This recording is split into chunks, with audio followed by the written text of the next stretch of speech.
around the nation. TYT Nation, Jeff Waldorf here with you. Welcome to the show, everybody. Got a great show for you guys today on this Tuesday afternoon. Great show. We're going to talk about how Fox News now loves the deep state. That is a fantastic story. I absolutely love it. We also have crazed QAnon supporters planning kidnappings. I'm not kidding. That is disastrous. Then we're going to talk about Paul Gosar and his most recent attack against Obama, of all people. That's really weird. Super weird. We've got that. Then we have the Pentagon experience a little bit of a brain drain, which could be a good thing, but most likely going to be a bad thing. We've got Bernie Sanders takes on Joe Biden, finally taking the gloves off, and then AOC versus everyone. I love it. Great stories that we have today, so please stay around for the next hour. Please like and share the stream if you haven't already, and let's get going. Super chats as well. Those are really awesome because they go to help the show. And also you get priority, of course, when it comes to the breaks. So all that stuff, let's do it. Great stories. Go. For some reason, this makes me have I forget the band, but I get this song in my head when I look at that sidebar now. Eve 6. That's it. I'm going way back. I know. All right. Anyway, let's get in here. After about roughly 3 years of warning its viewers not to trust the deep state or any of the United States intelligence agencies, something interesting happened over at Fox News. Take a look. It's so interesting that people are critical of the president's decisions, of our intelligence community's decisions, our generals' decisions. They want details. General Tata said, well, they can't have it. Everything can't be made public. We heard Pompeo over the weekend saying everything that we have, the intelligence community has. He said, I ran the CIA at one point. We can't release everything. We can't release all of our intelligence information. We'll release as much as we can, but you just have to trust us, basically. Hey, you just have to trust us, basically. And Fox News is ironically saying, or unironically saying, yeah, you should absolutely trust these intelligence sources that we have told you over the past 3 years not to trust. Because, it involves bombing Iran, and people in the Middle East. So obviously we must trust them every time it comes to either bombing brown people or, in this case, Persians in Iran. Doesn't matter. Trust them then, but not when they actually have evidence against Donald Trump. Okay, I see what's going on here. Again, this is, look, the airstrike already happened, by the way, right? Now, what would be the harm in releasing any sort of evidence that they might have of that imminent strike that was allegedly thwarted? Well, it turns out because they never had any evidence to begin with. And, of course, that's why the administration is now backing off and saying, but it turns out we didn't actually have any evidence that there's going to be an imminent strike. But, we assumed that it was going to happen sometime. So we just had to go and assassinate the leader of Iran or a military leader in Iran. Yeah. Again, same network that says don't trust intelligence. They're part of the deep state. By the way, this is the same intelligence agencies that lied to us when it came to Iraq, and surprise, they're lying to us about Iran. So now let's get back to Fox hypocrisy here. So now let me give you an example of or at least one example of the rhetoric that Ainsley Earnhardt herself had talked about the deep state. Let's take a look. They just are out of touch with reality. What is it? Is it the deep state? Are they just anything that a conservative does? They want to go after their love life and their livelihood and their money, their children. Hey man, look, deep state going after Donald Trump and conservatives all the time, unless, of course, we want a war, in which then that helps us, that helps conservatives, because we love war, endless war, bombing brown people, and, of course, the money that defense contractors give us. So we absolutely love war. Wonderful. No, again, anything against Trump, and that is the common thread here, right? When it came to the Mueller report, when it came to the FBI investigating whether or not Donald Trump had colluded with a foreign power, right? Which, look, you can have an argument on that. I'm not going to go in on the Russiagate stuff. But look, there was some compelling evidence that Trump had, at the very least, obstructed justice in that. And that is that's an impeachable offense, right? Where, hey, look, even if there's nothing like criminal that they would find, the fact that Donald Trump had obstructed justice in this at least 10 times in the Mueller report, well, that's problematic, right? Now, Fox hosts, of course, rejected it. The Democrats, by the way, Nancy Pelosi, also, they just kind of forgot about it. And they're like, well, it doesn't really help us politically now. Well, wait a minute. Obstruction of justice is obstruction of justice. You could have added it into the articles of impeachment, but no, can't do that. Got to play it super safe because we're Democrats and we suck at this. Shocker, right? But look, the same intelligence community makes it, when they make a case for war, they love it. The FBI, CIA, we love them again. Oh my God, they're so wonderful. It's almost as if they care about war more than anything else. And by the way, there's a reason progressives are distrustful of intelligence agencies. It's because we don't want to end up into another war that we were lied into. Again, Iraq. Oh, they've got weapons of mass destruction. They're working with Al-Qaeda. They're going to attack the United States. They're going to attack the mainland. None of that was true. And when asked for proof during the or before the invasion of Iraq, Condoleezza Rice, who was our Secretary of State, she said, "We don't want the smoking gun to be a mushroom cloud." Jesus. Not only that, you guys remember the Afghanistan papers? Those just came out, got very, very little media coverage. The press basically ignored it, did not pay any attention to it. But it told us that the government had been lying about the case for Afghanistan. But when it comes to war, mainstream media and conservatives, they will do anything that they can to gin up war, to beat the war drums. But when it comes to the truth, the fact that we have been lied to by our government when it came to Afghanistan, when it came to Iraq, and now Iran, crickets, silence, absolute silence. And now, again, since they're part of the media establishment as well, the galaxy brain geniuses at Fox News say that, no, you can trust the government on this one because, they're right about this one. Unless, of course, they say bad things about Donald Trump, then we shouldn't trust him at all. So now let me give you some more examples here. This is from Sean Hannity. He said, remember, Sean Hannity is someone who has been railing against the deep state, again, for 3 years. He said, quote, just recently, the ability of the military, our intelligence community, the State Department, and the president making the call very quickly, understood that the Iranian forces on the ground bore a direct threat to the American people. Notice how he said the American people, not the American soldiers, right? Which, yes, they definitely could be a threat to the American soldiers sitting there, as our soldiers are over there, not here. Iranian soldiers are not sitting here. They're not sitting in Mexico. They're not sitting in Canada.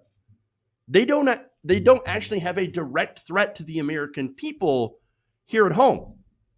Now, there are, of course, civilian contractors, but Iran has specifically stated, if you want to believe them, that, hey, look, we're not going to target civilians. What are we, the United States? No, we're not going to do that. And the reason I say that is because President Trump himself has said, oh, no, here's what we're going to do. We're going to target the terrorist families. We're going to target civilians because we don't care anymore. There are no rules anymore. We're going to take the gloves off. That's what Trump said. So, yes, he said he is targeting civilians. And what does that do for terrorism? That actually increases terrorism. Jesus, man, a complete hypocrisy. So not at all true what Sean Hannity said. He also said this, quote, I would say the big headline is, this is a huge victory for American intelligence, a huge victory for our military, a huge victory for the State Department, and a huge victory and total leadership by the president.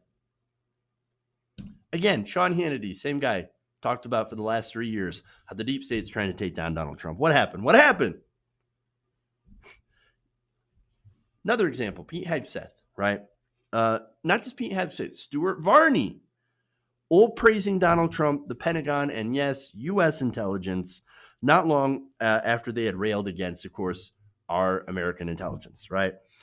You also have former Trump advisor, Christian Whitten, who said this, quote, really sad that Democrats aren't willing to give our president and our military the benefit of the doubt in a crisis, again, based on manufactured intelligence. What happened? Suddenly all these Fox hosts are pro-deep state because they are pro-war. Now, there is one exception to this, and that, ironically, is Geraldo Rivera. And look, I give him some credit for this one, for saying the strike was a terrible, terrible idea, and for calling out the intelligence agencies for lying us into Iraq. This happened last week, but here's the video so you can watch again. And I don't know if you heard, but this isn't about his resume of blood and death.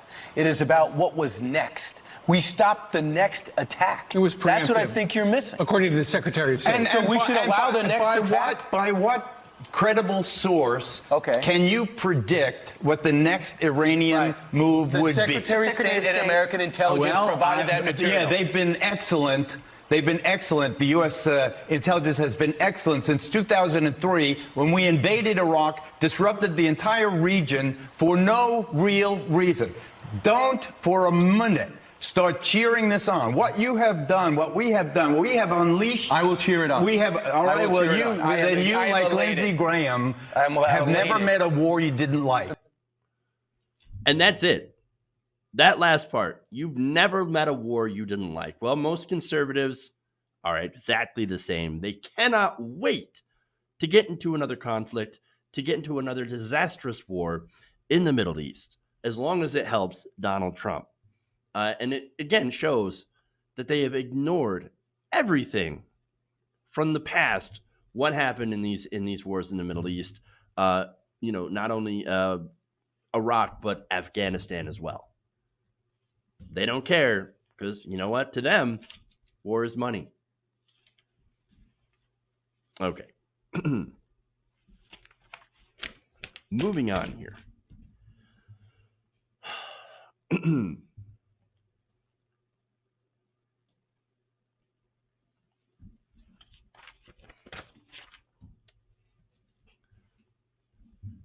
The insanity that is QAnon has struck again. Now, police officers in Colorado say that they have broken up an alleged plot by Trump-supporting conspiracy theorists deep into the QAnon conspiracy to kidnap a child who they falsely believed was being abused by satanic pedophiles. So now let me give you the story here.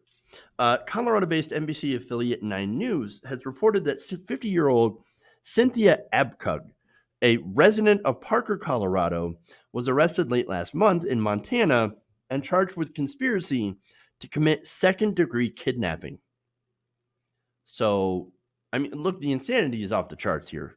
Now, a warrant was issued for her arrest last year after her own daughter warned a caseworker that her mother was both heavily armed and planning to kidnap her sibling who had been taken into protective custody.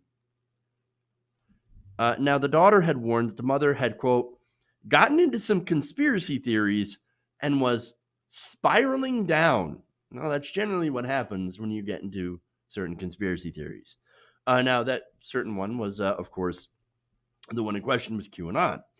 So now that's the insane conspiracy theory where President Trump is supposedly engaged in a covert war against Satanist pedophiles that control the Democratic Party, or is what they call the Democrat Party. Okay, complete and utter insanity. Now, Trump himself, by the way, You want to talk about like, hanging out with pedophiles, right? The Democrats. Well, it appears that Donald Trump has spent a lot of time with Jeffrey Epstein. I mean, look, he just spent time with them. We don't have proof that they did anything, but at the same time, kind of weird. And hey, to be fair, Bill Clinton hung out with him a lot too. So let's be fair.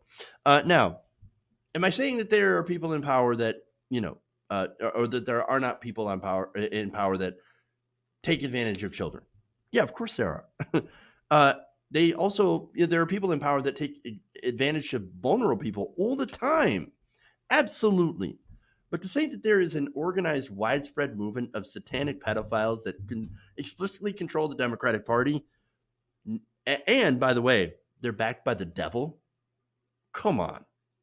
Ridiculous. It's out there. It's mental. Yet there are people who are basically brainwashed to believe in this insanity. And unsurprisingly, they tend to be older right wingers. Now, look, we've seen studies before where these people tend to consume and spread the most fake news. And so, is it any surprise? Again, this QAnon stuff, conspiracy theories, fake news, and that's among a lot of the stuff that these older right wingers tend to spread around. And look, the result of this, of course, is that you have people who believe in crazy things that start to act out. And we've seen this before. Abkug was planning to raid the house where that child had been taken into protective custody with the help of another unidentified QAnon co-conspirator. According to the arrest affidavit, Abkug claimed that her child was being held by evil Satan worshippers and pedophiles, thus forcing her to take up arms and conduct a rescue operation. And now, where have we heard that before? Oh, right. Comet Pizza. Though that's the same pizza place where another heavily armed person, a member of the QAnon movement, believed that children were in danger and that stormed into this place, into the Comet Pizza, ended up shooting. Thankfully, no one was harmed during that, but the staff was endangered. And for what? This guy believed that there's a basement full of child slaves. Well, there wasn't. That didn't exist. And neither did the basement. There was no basement at Comet Pizza. And somebody could have been killed. This QAnon stuff can be incredibly dangerous. There's no Q. There's no Donald Trump that's helping to expose a giant pedophile ring. No, Donald Trump was the guy who used to walk into the Miss Universe dressing room where minors were getting changed. And he used to brag about it. And then, it's nothing I've never seen before. Oh, come on. He used to brag about it. You think that guy is heading up a movement to take down child predators? Oh, hell no. Again, here you have people that are older, more conservative, more conspiracy-minded, that are continuing to prove how dangerous they are based on this fake news, right? Now, I don't know if mental illness plays into this, because I'm pretty sure some of you might be thinking, well, this person's obviously got something wrong with it. I don't know. But I do know the vast majority of people with mental illness do not act in this way, are not dangerous like this.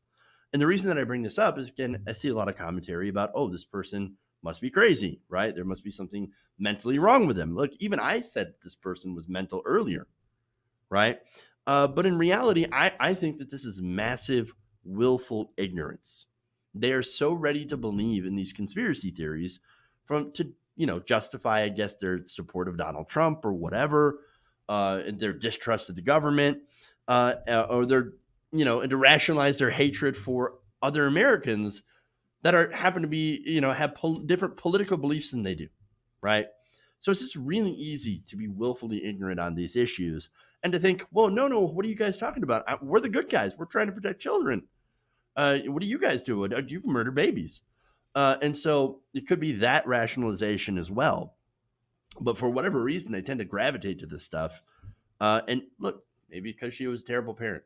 I don't know. There's a reason that she got her kid taken away. And I don't know what it is.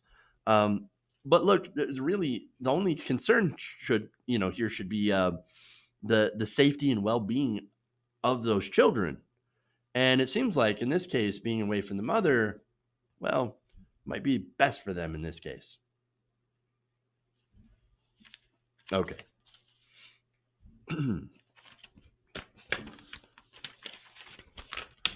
So we go from one person that is crazy to another. Only this one's in Congress. Yikes. Again, this makes me think of real fake doors. Real fake news. Okay, anyway.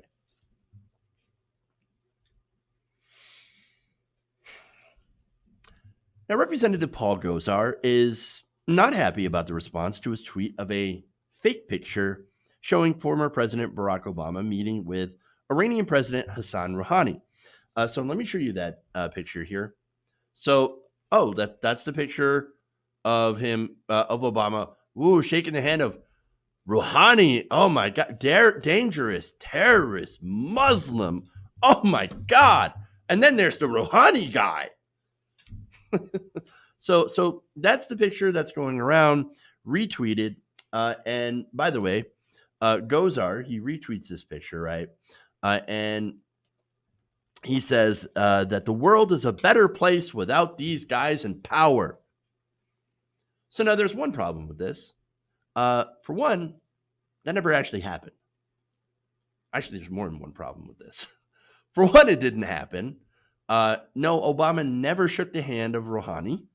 But of course, facts have never stopped a conservative from stoking fear and hatred against both Obama and Muslims. And also, like I said, this is literal fake news because Rouhani is actually still in power.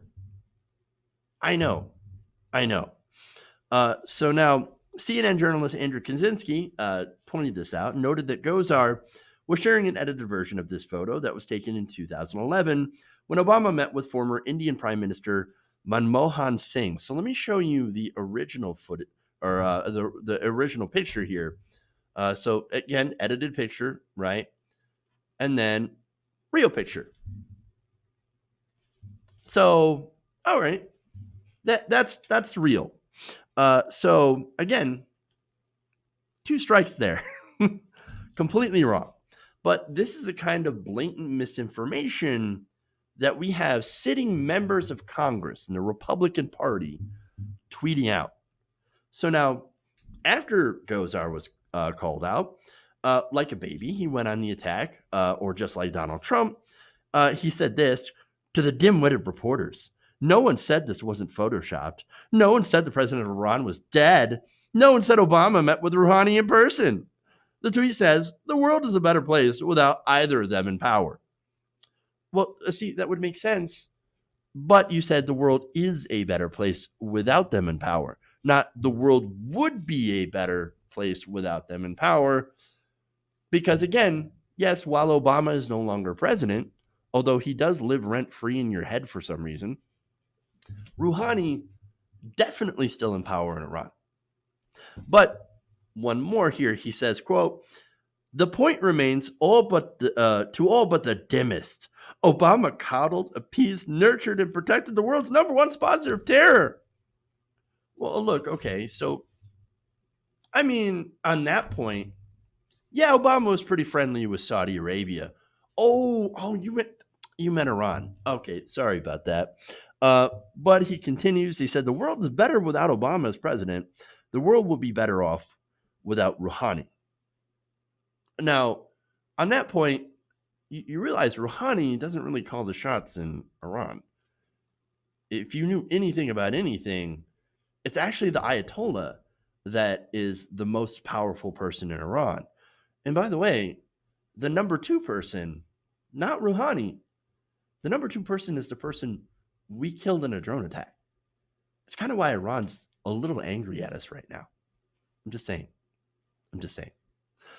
So now, the question is, how is the world safer and better now without both Obama and would be safer without Rouhani? Again, Rouhani is basically, he's like a figurehead at this point. doesn't really matter, doesn't really call the shots. And Obama actually made an Iran deal where Iran actually stopped their nuclear weapons program. Now, I don't know about you, but I think having less nuclear weapons in the world actually does make the world a little bit safer. But I don't know, maybe he's got a different definition of safe. For example, having to pull all of our people out, all of our civilians out of Iraq and shipping an additional 3,500 troops to that area. Well, for me, it doesn't seem like it's, that you would do that in a situation where Americans are safer. I'm just saying. I know maybe I'm using too much facts and logic for some of these people. But look, again, people like Gosar, I mean, for one, they lie. And for two, I think they actually do want somebody like the Ayatollah, but a Christian Ayatollah running the United States. So that's scary in itself, right? But look, what do you expect from somebody who is deeply unhinged? And look, I say that, but I'm not the only one that has said that. In fact, here you had Gosar's entire family back in the election saying this. None of this is pleasant for any of us. It's horrible to have to do this. To speak up against my brother, it brings sadness to me. This isn't just about Paul. This is about their family. I think my brother has traded a lot of the values we had at our kitchen table. I couldn't be quiet any longer, nor should any of us be. We got to stand up for our good name. This is not who we are. It's intervention time. And intervention time means that you go to vote, and you go to vote Paul out. My name is Tim Gosar. My name is Jennifer Gosar. Gaston Gosar. Joan Gosar. Grace Gosar. David Gosar. Paul Gosar is my brother. My brother. My brother. And I endorse Dr. Brill. Dr. Brill. Dr. Brill. And I wholeheartedly endorse Dr. David Brill for Congress. That is, and will ever forever be, devastating. Wow. One of the most brutal campaign ads that came out with your entire family against you, against Gosar. I mean, man, that's got to be an awkward Thanksgiving. But look, that's what happened. Your own family. Yeah, of course, he still won. And Arizona voters were like, yeah, you know what? It turns out we don't really care. That's our guy. And so, and this is the reason why, because he puts out massive disinformation, straight up lies, and then, of course, gets all whiny, when he's called out on it. So now that whole thing, of course, went very, very poorly on social media. Let me give you some examples here. Representative Sean Casten, he's a Democrat from Illinois, tweeted this, quote, "The world would be a better place if elected officials didn't share photoshopped images and take pride in being ignorant. This is irresponsible." Sean Morrow said this, "No one said this isn't photoshopped. It's the Gettysburg Address of modern politics."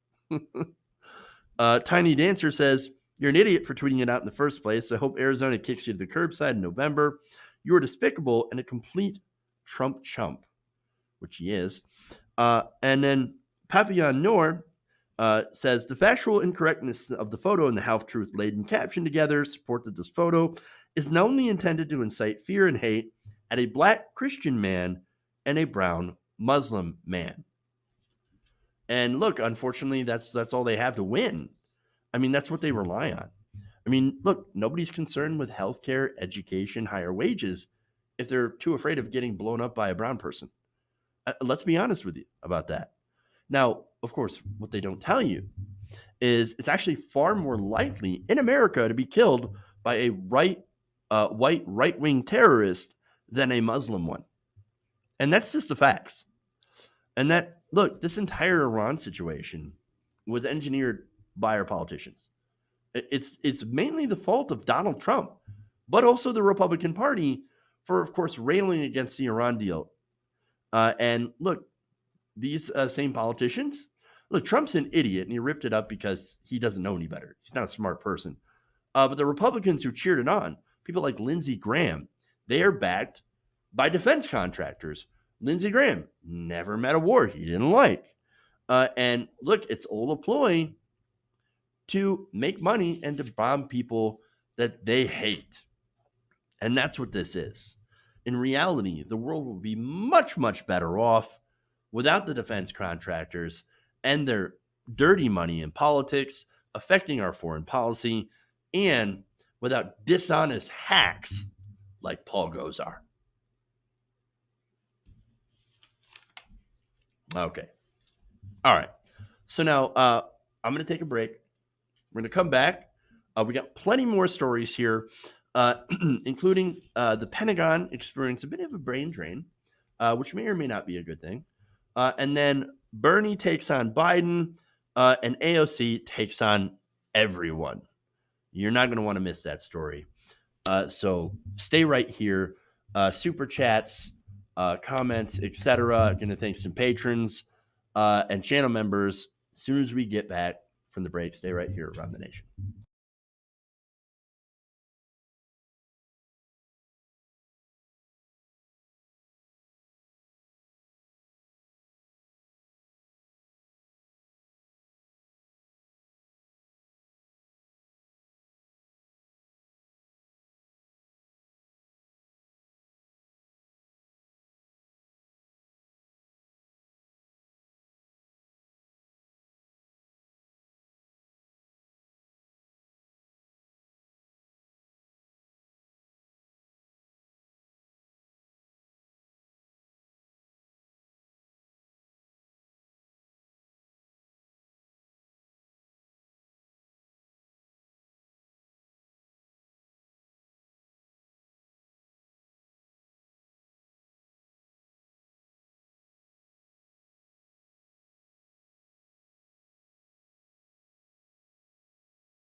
like pounds.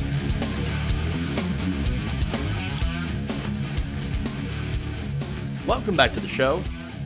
Around the nation right here, TWT Nation. Jeff Wallner here. Jeff Wallner here with you. Wrong button. Okay, so let's see. Let's go to patrons first. Patreon.com/TWT Nation. I want to thank John Murphy and Romantic Warrior 1. Patreon.com/TWT Nation. That's so you can sign up to support independent progressive media. I'd really like to get back to 400 patrons. So if you haven't already, if you're thinking about signing up, now's the time. All right. Anyway, now channel members as well. I want to thank a couple of the new channel members. The Twinkie Foot. All right. The Twinkie Foot and Daniel Van Zalen. So thank you to those two for signing up to become channel members and support independent progressive media. All right. So with that, let's go, and I don't know if there's any, there's one comment that I saw real quick that Ann Anderson says, AOC is everything the troglodyte Republicans fear. It's also everything the establishment fears as well. So that's part of the big thing that we're going to talk about as well. All right. Anyway, please like and share the stream if you haven't already, and let's kind of dive into it. Let's get back into it. All right.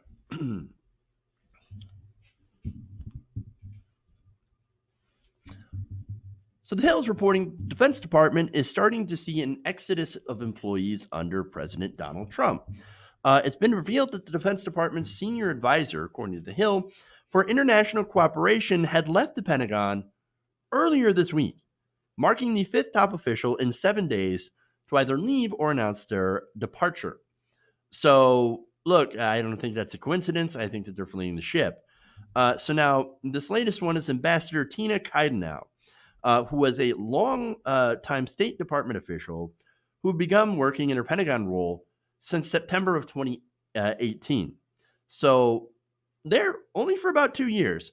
So now she resigned on December 16th, the Pentagon confirmed. Now, Kidnapping's resignation follows 4 other announced departures within a week.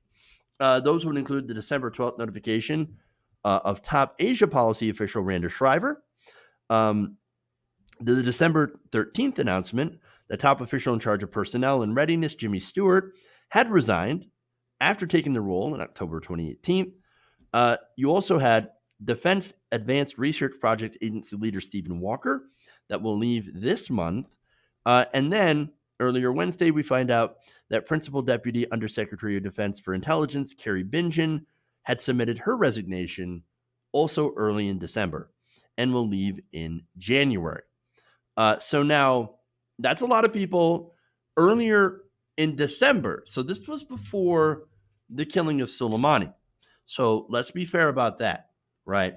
Now, Kidnapping had worked under the Pentagon's Acquisition and Sustainment Office, focusing on, quote, the development and implementation of international cooperative programs to bring cooperation with U.S. allies on research, development, production, and support of weapon systems and related equipment. So basically, she sold weapons to other countries. Let's be honest about that. Okay, so now she had also served as an ambassador at large and coordinator for counterterrorism, the deputy ambassador at the U.S. Embassy in Kabul, that's Afghanistan, and the first U.S. ambassador to Kosovo. So she had quite a history at the Department of Defense. So why leave now? Look, to me, it seems pretty clear, and I could be wrong, but it's Donald Trump's foreign policy, 100%. So look, he's alienated a lot of his allies, including the Iraqis, the Kurds. The Iraqis are, of course, the latest, but the Kurds, pulling our military forces out of that area, has made a lot of people in the Department of Defense pretty angry. He's also made a lot of the troops angry because they worked side by side with the Kurds, and we just let them get slaughtered by the Turks. But it's not just that. Of course, you also have the French, you have the Germans. You have a lot of people, a lot of allies that we have alienated. So, look, in those conditions, it might not be the best thing to be able to sell weapons to our allies, right? Especially, look, here's the thing too. Selling less weapons is actually kind of a good thing. And so that's one of the great side effects of this is that, yeah, we're selling less weapons to our allies. However, the bad effect of that is that we're selling weapons to, or might start selling weapons to regimes that are not so good. For example, more weapons to Saudi Arabia. Yes, I know they're considered our ally, but we've actually strengthened that relationship. Not only that, but we strengthen relationships with regimes like, for example, in Brazil under Jair Bolsonaro. So we're going to start selling them weapons? Maybe we already are. I don't know. Or how about Rodrigo Duterte? Selling them weapons. That's also not a good thing. And so, look, that's a little bit of a problem. And again, the whole thing of us being the biggest, world's biggest arms dealer, not great. But I would rather have stopped the entire program instead of shift it over to people that shouldn't have weapons in the first place. But look, that's a part of it, right? So now, what I think what's going on here is that, and why a lot of these people are leaving, is because Donald Trump does not listen to his staff. He does not listen to anybody unless they're on Fox News, which is, of course, these people are paid to put out pro-Trump propaganda on Fox News. He doesn't listen to his advisors, so a lot of them have quit. And all the seeming adults in the room are gone. He's completely unsupervised, which is probably the worst thing that you can imagine when it comes to Donald Trump. So those of whom who had already planned to leave this administration, look, now, after the stuff with Soleimani, especially since Trump was basically unsupervised, now they're like, we got to get the hell out of here. Look, we're not going to be involved in this, especially when he's out there talking about how he wants to do war crimes. Look, he's already said we're going to target civilians with our drone program. We're going to massively expand Obama's drone program, which was an expansion of the George W. Bush drone program. And a lot of the power that Trump now wields is thanks to the Obama administration and their expansion. And so you can thank the Obama administration, you can thank the Democrats for that. But Donald Trump has taken all that power and he's using it to terrible effect. And again, civilian deaths in Yemen, civilian deaths in Syria, and all the different places that we have deployed weaponry, that we have deployed drones, well, they have seen a gigantic increase in civilian casualties because we are doing literal war crimes. And not only that, Trump has said, hey, let's target Iranian cultural heritage sites. That's a war crime. And then let's leave our troops. By the way, our troops didn't leave Syria. They got repositioned, reshuffled. Instead of fighting ISIS with the Kurds, they instead got sent to defend oil refiners, essentially, oil fields. And then Trump has said, well, let's take the oil. War crimes. And so, look, the administration has done, in past administrations, done a lot of things. Our foreign policy for quite some time has been absolutely abysmal. But this is worse. And so a lot of these officials, which put up with a lot of other things, or had even been part of a lot of things that could be considered war crimes in the past, are like, okay, this is the limit. This is the line. We cannot be involved in this kind of administration. So we're going to get ourselves in major trouble if we stay. So gone. So this is what's been happening, by the way, not just in the Defense Department, but all of the government. You have people that have been leaving. You even have Republicans in Congress that have been leaving. And in many cases, a lot of them are not being replaced, or their replacements happen to be worse. Because there are not a lot of qualified people who are dumb enough to take a job under Donald Trump, especially when Donald Trump continues to try to make people do illegal things. And that's something he's been doing for quite a while. So, and if he wins the second term, I really worry, because then the gloves will be completely off. It's only going to get even worse. as only super unqualified ass kissers get put in these positions. Or Trump leaves them unfilled because, they're not that important. Either way, it's not really good if you care about having a functional government in order to try to put a check on Donald Trump in the first place. All right.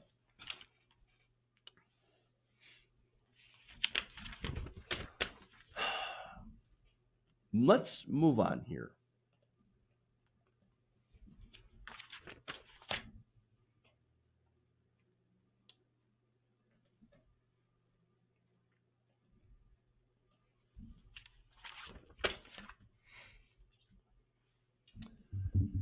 Senator Bernie Sanders is finally on the attack against Joe Biden. During an interview on CNN, this is what Bernie said. Watch. Joe Biden voted and helped lead the effort for the war in Iraq, the most dangerous foreign policy blunder in the modern history of this country. Joe Biden voted for the disastrous trade agreements like NAFTA and permanent normal trade relations with China, which cost us millions of jobs. You think that's going to play well in Michigan or Wisconsin or Pennsylvania? You know, Joe Biden has been on the floor of the Senate talking about the need to cut Social Security or Medicare or Medicaid. Joe Biden pushed a bankruptcy bill, which has caused enormous financial problems for working families. All right, so it cut off there, but basically, yes, the bankruptcy bill. By the way, that's why so many students that are underwater with student loans are now able to get out of those student loans when it comes to bankruptcy. That's old Joe Biden. So all of that is 100% true. Those are absolutely correct. So now the big one is, of course, and the one that's really, really relevant, and they all really are, but especially today, is the vote on the Iraq war. So now this statement actually comes, and I know there's the attacks on Bernie. It's like, why are you attacking fellow Democrats? Well, that's because Joe Biden was literally caught lying to his voters or potential voters. There was a video that happened on last Friday in Iowa. And now this is a situation where a voter had basically challenged him on the Iraq war. He said, look, Joe, I agree with like 90%, but when it comes to your vote on the Iraq war, like I cannot see myself supporting that. And so look, that's a principled voter right there. Now, in response, Biden basically lied and said, I was against the war the very moment it started. Well, now that is just not true. That is alternative facts. And this comes from, by the way, CNN. Actually doing a fact check on Joe Biden. It's amazing. They said that Biden did not oppose the war from the beginning and actually had repeatedly expressed support for the war while he was a senator in Delaware. Though he did, as the campaign said, criticize Bush for how he handled that war, how he handled diplomacy, the conduct, and the pre-war intelligence, because we found out, of course, later on that the intelligence was essentially manufactured. Now, Biden also later on called his 2002 vote a mistake, but beginning in 2005, he had called it a mistake, but had endorsed the invasion right before and right after it occurred, did so again in public remarks later on in 2003, and continued to argue into 2004 that the U.S.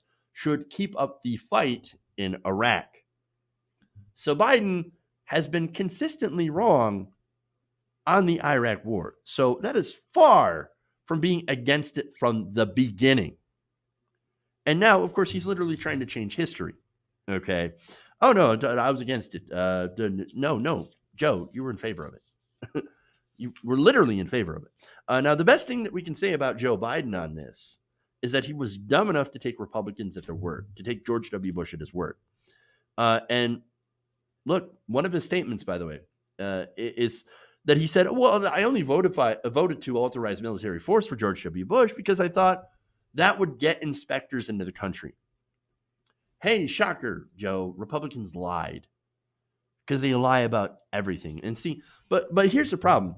That it says a lot about Joe Biden's worldview. Again, his pitch, and I've criticized this before. He says, okay, well, after I beat Trump, things will go back to normal and Republicans will be reasonable. I can work with Republicans. I might even appoint a Republican vice president. That is the same nonsense that Obama has said for years. Oh, don't worry, the fever will break. Republicans will vote for things that are good for America because I believe they actually care about America. It's this old, outdated 1990s, 1980s, Tip O'Neill working with, Newt Gingrich, whatever kind of bull crap that doesn't exist today because we are very, very polarized. What's going on here with the right wing is, look, the Republican Party is deeply first empowered, massively right wing, and not at all interested in what's best for the country. They're only interested in what's best for their donors and to keep their own political careers by pandering, of course, to some of the worst voters on their side. And that's the problem. See, I don't want to work with the insane Republican Party as it is. No, I want to defeat them. I want to beat them so badly that they will have no choice but to return to the actual middle and drag the Overton window back with them, as they have dragged it so far to the right. And the Democrats, of course, have done a terrible job by literally chasing after them. And that's the situation we find ourselves in. We are massively a right-wing government. In reality, when it comes to the rest of the world, progressives are actually more centrist, more moderate, because we actually represent policies that are incredibly popular with the majority of the American people. And one of those policies, by the way, is being against starting ridiculous wars in the Middle East. We are tired of war. We are sick of the war. Bernie Sanders, he gets it. He was against the war from the beginning. And he's one of the only ones that gets almost all of these issues right and has been consistently right for far longer than anyone else. He was against the Iraq War in the beginning when it counted the most, voted against it. He was against privatizing Social Security or doing chain CPI when Obama had put it on the table during budget negotiations. He was in favor of single-payer health care when Obama was stripping it out of stripping the public option out of Obamacare. And finally, Bernie Sanders, thankfully, he is getting more aggressive in pointing out that he has actually been on the right sides of those issues. So thank goodness, Bernie, keep hitting him harder. Keep pointing out how you were right. Okay. So let's go with AOC.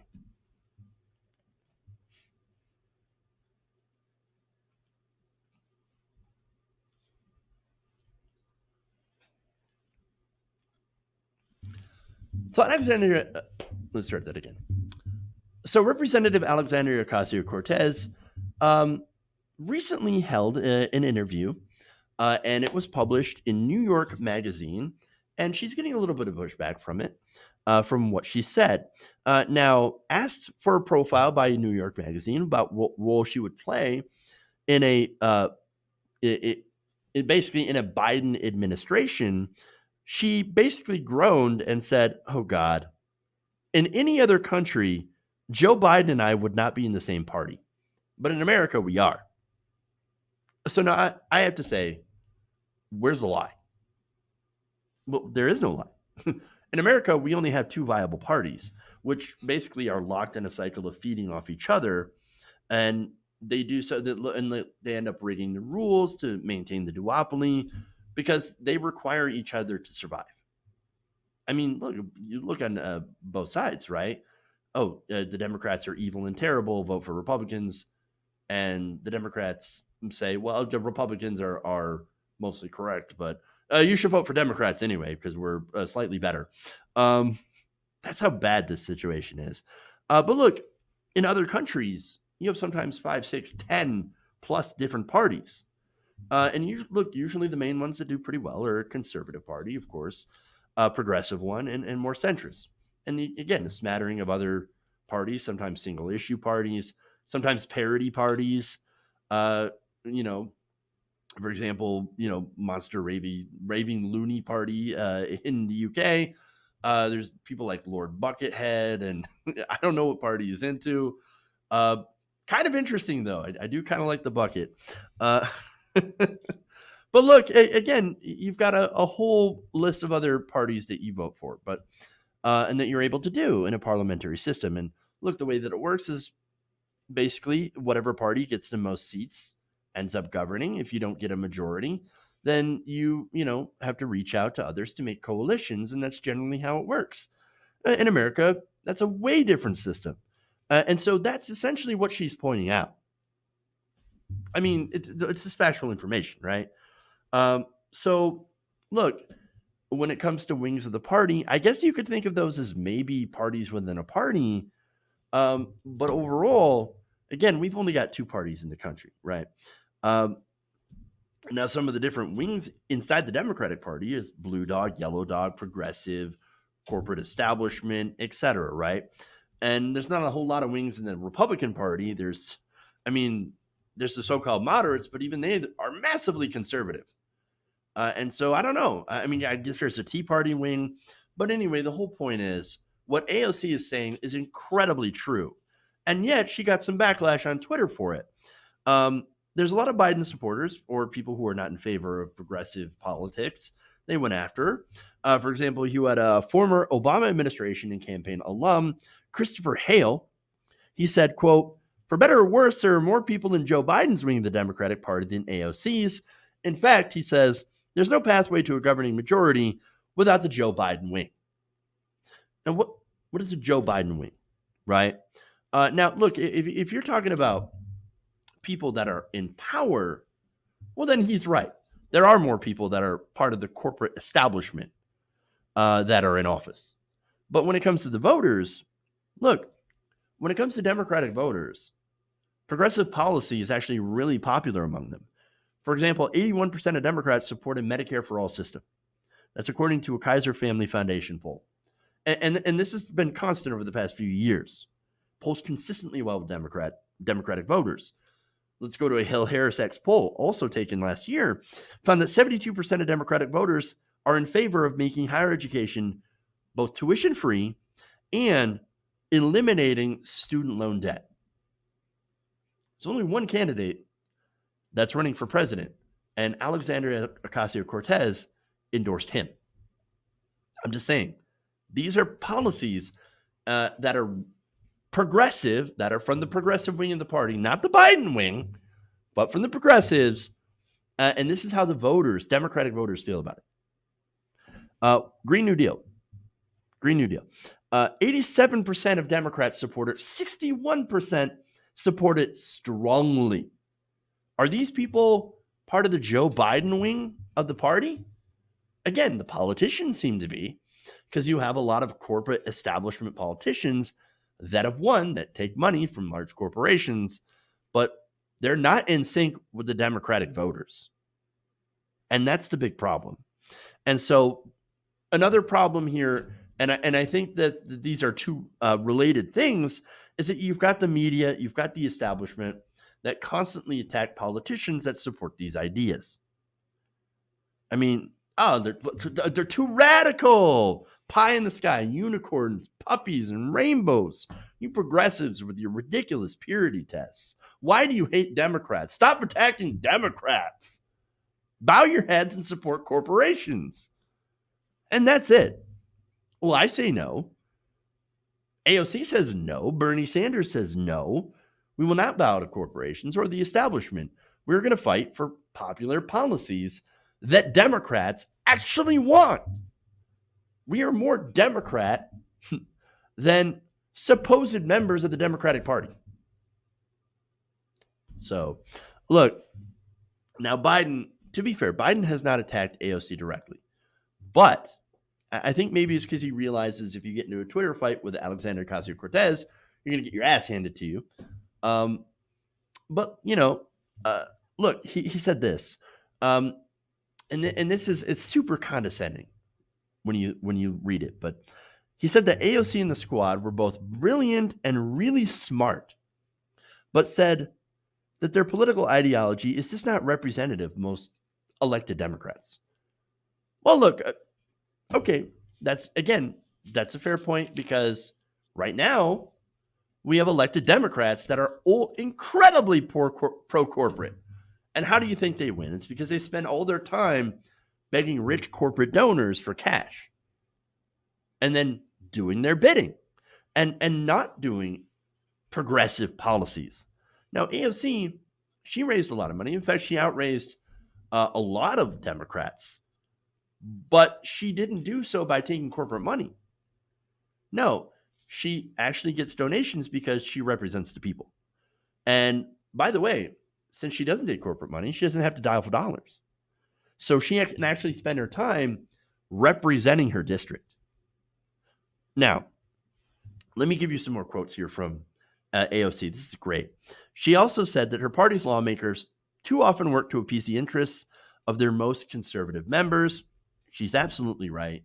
One example is that the establishment gives aid and cover to people like Henry Cuellar. Henry Cuellar is a supposed Democrat that votes 70% with Donald Trump. And then you got people like Joe Manchin, same thing. Or former Democrat turned Republican, Jeff Van Drew. These were all people that are supported by the establishment, the supposed Joe Biden wing of the party. And they're considered to be quote unquote moderates, but in reality, they're basically Republicans, somewhat socially liberal Republicans. They even supported Claire McCaskill. Claire McCaskill is a loser, right? She lost to Republicans. Why? Because she went even more conservative. Why vote for a conservative Democrat when you could just vote for a Republican? Now, she has a name for these Democrats, and she says, and this is funny because when she got elected, she remarked that, look, people were asking me, are you going to be the Tea Party of the left? Well, now she turns around and she says, I'm not the Tea Party of the left. You guys are. She says, what people don't realize is that there is a Tea Party of the left, but it's on the right edges, the most conservative parts of the Democratic Party. Interesting. So now that implication is basically saying, look, these centrist Democrats are basically Republicans that have taken over the party. They have usurped the Democratic Party away from its working class roots. And I think that's a really important message because it doesn't get talked about enough how Democratic Party used to be progressive. We used to be the party of FDR. But then in the 1990s, the DLC and Bill Clinton came in and said, okay, here's what we're going to do. We're going to be more pro-corporate. We're going to favor rich people. We're going to reform welfare. We're going to reach out to the right wing, to the Republicans. We're going to deregulate industry. That's the plan. And they've been doing the Clinton plan for decades, ever since. And that has led, of course, to the loss of the working class and regular working people all over the country and progressives as well. And so, look, that's what she's saying. And she is absolutely correct. And she ends by saying that the Congressional Progressive Caucus, which she's a part of, she says, look, there are some people in the Progressive Caucus, and I'm not going to name names or anything, but they should not be part of the Progressive Caucus. Why? Because they're not progressive. And they have shown so by not supporting progressive ideas.